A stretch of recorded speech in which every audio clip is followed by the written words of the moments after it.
Bonjour tout le monde, j'espère que vous allez bien. Je vous retrouve aujourd'hui pour une nouvelle vidéo d'apprentissage du français. Aujourd'hui, nous allons voir ensemble 25 expressions, 25 mots en français qui sont essentiels à connaître pour les débutants en français. Les expressions, elles vont vous être très utiles si vous venez en France ou dans un pays francophone pour les vacances, pour le travail ou si vous avez prévu de venir vivre dans un pays francophone.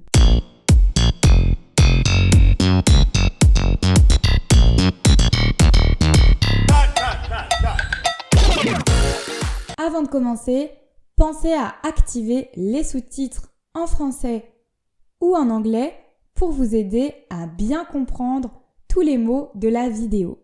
Commençons tout de suite avec le premier mot. Ça peut paraître très simple, mais c'est bonjour. Bonjour, c'est tout simplement hello en anglais. Quand on arrive à la boulangerie, il faut dire bonjour. Quand vous envoyez un email, vous dites bonjour. Quand vous croisez quelqu'un dans votre immeuble, vous dites bonjour. C'est un mot qu'on utilise tout au long de la journée. La deuxième expression que nous allons voir, c'est bonne journée. L'équivalent en anglais, ça peut être have a good day. On l'utilise énormément de fois par jour. Quand vous quittez un lieu ou pour terminer un email ou quand vous quittez une conversation avec quelqu'un, vous pouvez lui dire bonne journée. Le soir, on va dire bonsoir. Le matin ou pendant la journée, on dit bonjour. Le soir, on dit bonsoir. Good evening. Quand on quitte quelqu'un le soir pour rentrer chez soi ou qu'on sort d'un commerce ou qu'on met fin à une conversation ou à un email, vous pouvez dire bonne soirée. Have a good evening. Bonne soirée. Quand on quitte un lieu ou quand on quitte quelqu'un, on dit au revoir. Au revoir. En anglais, c'est goodbye ou bye bye. Un autre mot essentiel à connaître en français, vous le savez certainement, mais la politesse, c'est vraiment très important en France. Donc ce mot, retenez-le bien, c'est merci. Merci, c'est tout simplement thank you. Très souvent aussi, on va dire merci beaucoup. Thank you so much. C'est pour remercier quelqu'un parce qu'il a fait quelque chose pour vous, il vous a rendu service, il vous a donné quelque chose, par exemple dans un commerce, à la boulangerie, quand la boulangère vous donne votre pain, vous dites merci beaucoup, bonne journée, au revoir. Et vous pouvez partir de la boulangerie. S'il vous plaît. L'équivalent en anglais de s'il vous plaît, ça peut être please. Généralement, on l'utilise en fin de phrase quand on demande quelque chose à quelqu'un.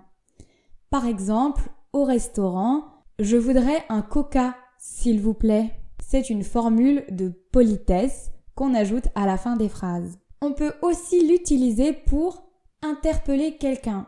À nouveau, si vous êtes dans un restaurant et que vous voulez appeler le serveur, vous pouvez dire « S'il vous plaît ». Vous entendez ma voix monte. Je parle d'une manière un peu plus interrogative. « S'il vous plaît ». Vous utilisez ce ton de voix pour interpeller quelqu'un. Quand vous avez attiré son attention, vous pouvez lui faire votre demande. Enfin, on peut aussi utiliser « s'il vous plaît » en français à la place de « voici ». Quand le serveur va revenir avec votre coca, il peut vous dire « s'il vous plaît » pour exprimer qu'il a répondu à votre demande. Je vous en prie. You are welcome. Je vous en prie, à nouveau, c'est une formule de politesse. Ça a la même signification que de rien. Par exemple, si vous êtes chez le coiffeur, vous pouvez dire à la coiffeuse « Merci, j'adore ma nouvelle coupe de cheveux ». La coiffeuse pourra répondre « Je vous en prie, pardon ». pardon, c'est l'équivalent de sorry en anglais. En fonction de la manière dont vous dites le mot pardon, la signification peut être différente. Si quelqu'un vous parle et que vous n'avez pas compris ce que la personne vous dit en français, vous pouvez dire pardon avec une voix un peu montante. Quand vous exprimez le mot pardon de cette manière, cela signifie que vous n'avez pas compris. Pardon? Et la personne va probablement répéter. Elle va comprendre que vous n'avez pas compris.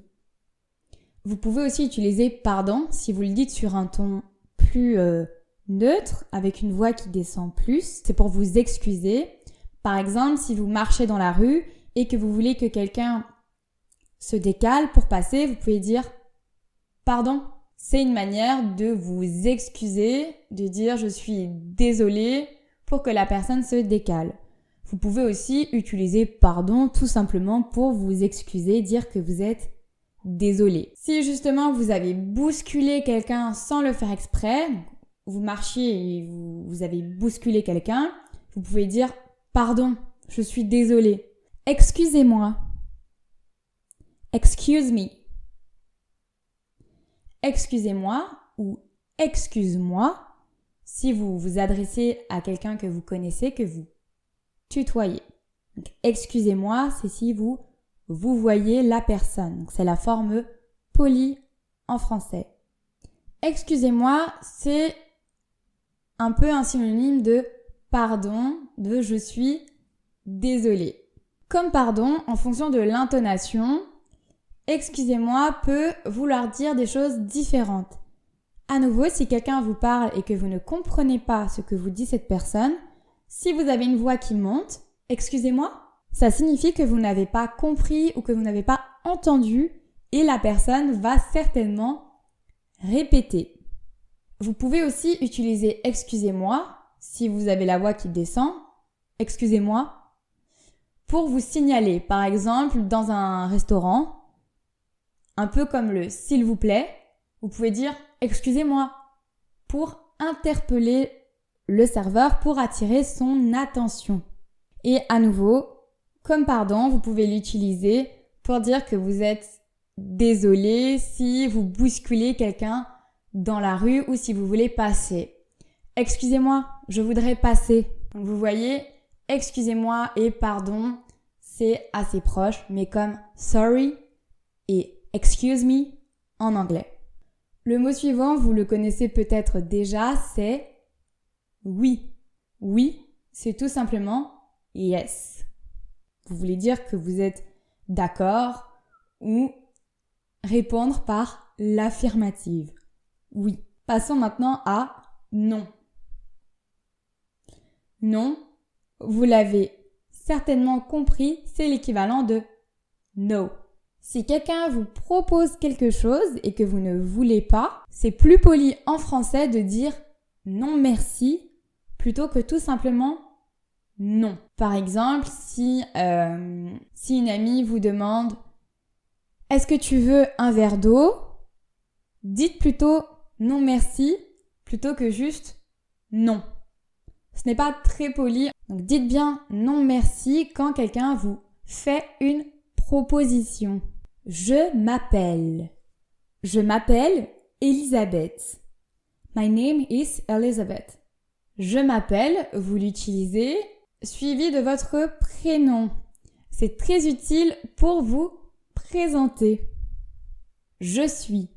Je suis, je suis, ça vient du verbe être, à la première personne du singulier. C'est le verbe qu'on entend le plus en français avec le verbe avoir. Je suis, vous pouvez faire précéder ça aussi de votre prénom. Je suis Elisabeth, mais aussi d'un métier, d'un adjectif, de votre nationalité. Je suis Elisabeth. Je suis belge. Je suis prof de français et je suis très heureuse aujourd'hui. Je suis aussi assez petite, je mesure 1,64 m. Vous voyez, je suis, vous pouvez faire beaucoup de phrases avec cette expression. Comment vas-tu? Comment allez-vous? How are you? Vous voulez tout simplement demander à quelqu'un comment il va. S'il va bien, s'il va mal, s'il est de bonne humeur, s'il est de mauvaise humeur. Comment vas-tu? Vous l'utilisez si vous tutoyez la personne, que c'est un proche. Comment allez-vous? Vous l'utilisez si vous voyez la personne avec quelqu'un que vous ne connaissez pas très bien ou quelqu'un, par exemple, plus haut dans la hiérarchie au travail, quelqu'un que vous respectez. En général, on vous voit les personnes plus âgées en France. Je vais bien. I'm fine. Je vais bien, c'est la réponse à comment vas-tu, comment allez-vous. Je vais bien, c'est je me sens bien, je suis heureuse, je suis de bonne humeur. J'ai 30 ans. I am 30 years old. Cette expression, j'ai vous l'utilisez pour parler de votre âge. Attention parce qu'en anglais, on utilise le verbe être. I am. Alors qu'en français, c'est le verbe avoir. J'ai et je n'ai pas. On a vu le verbe être, je suis, un peu plus tôt. Passons maintenant au verbe avoir.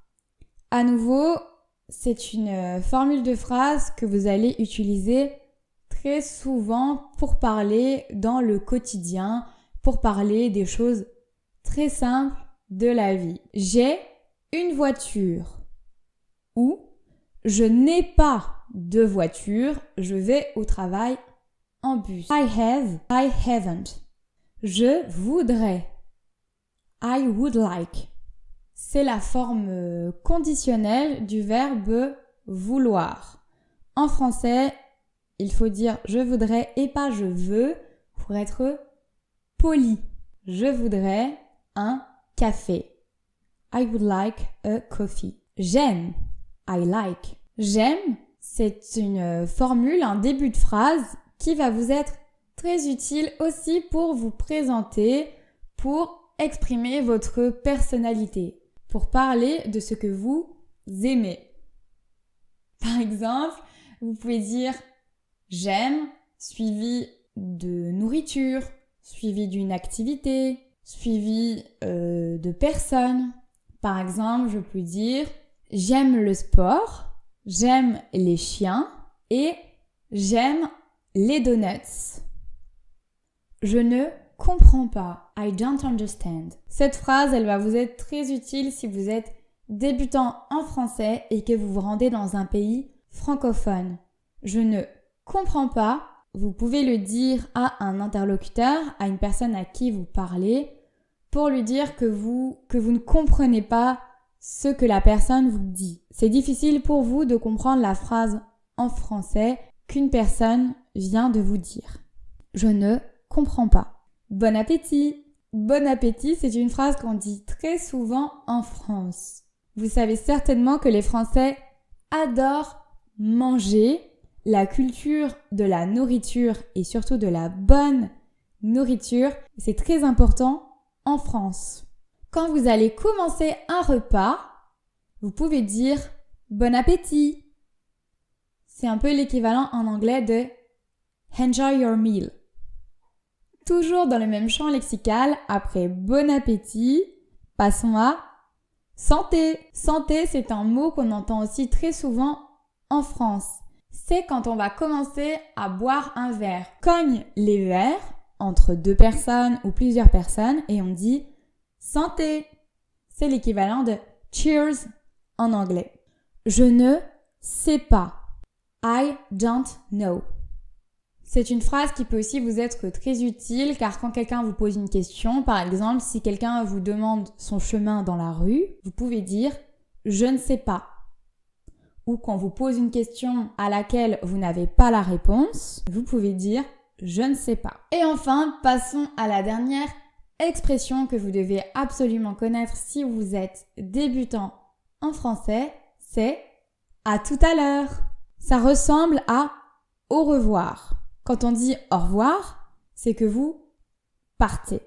Mais quand vous dites à tout à l'heure, vous partez, mais vous allez revenir ou vous allez revoir la personne plus tard dans la journée. See you later. À tout à l'heure. Et voilà, c'est fini pour cette vidéo. 25 expressions essentielles si vous débutez en français. Si cette vidéo vous a plu, pensez bien sûr à mettre un like. Si vous êtes nouveau ou nouvelle sur la chaîne, pensez bien sûr à vous abonner et à activer la cloche pour recevoir toutes les vidéos afin de continuer à apprendre et à progresser en français. Je vous dis à très bientôt. Bonne journée. Au revoir.